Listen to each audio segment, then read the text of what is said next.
আমি এখন জার্নি করছি ট্রেন নম্বর 22,500 দেওঘর বন্দে ভারত এক্সপ্রেসে। আর আজকে বারাণসী থেকে যোশীতে যাচ্ছি বাবাধাম দর্শন করতে।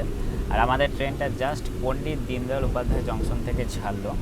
আর ছাড়া মাত্রই এখানে দিয়ে গেল এরকম চায়ের একটা কিট, সাথে দিয়ে গেছে বিস্কিট, আর এরকম একটা লাঠি দিয়ে দিয়েছে চাটাকে গোলানোর জন্য, আর সাথে দিয়ে দিয়েছে এরকম গরম জল। তো এখন সকাল সকাল চা খাই, তবে আমি বেশি ভালোবাসি কফি খেতে। যাই হোক, কোনো কোনো সময় চা খেয়েই কাজ চালাতে হয়। এ হচ্ছে চা, এই গরম জলে ঢাললাম, পুরোটাই ঢেলে দিতে হবে কারণ একজনের জন্যই এনাফ। পড়ে না কেন, আর চা আটকে গেছে, লাঠি দিয়ে মেরে দিই। আর প্রথমে ভেবেছিলাম দেখো গরম জলটা পুরোটা দেবে, কিন্তু অনেকটা কম দিয়েছে কোয়ান্টিটি। ঠিক আছে, যাই হোক। আর সাথে একটা বিস্কিট আছে, এটা হচ্ছে মেরি বিস্কিট, প্যাকেটটা ছিঁড়ে দিই।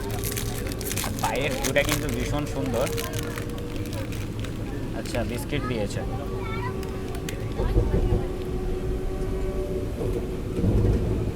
ভালো খেতে চাটা।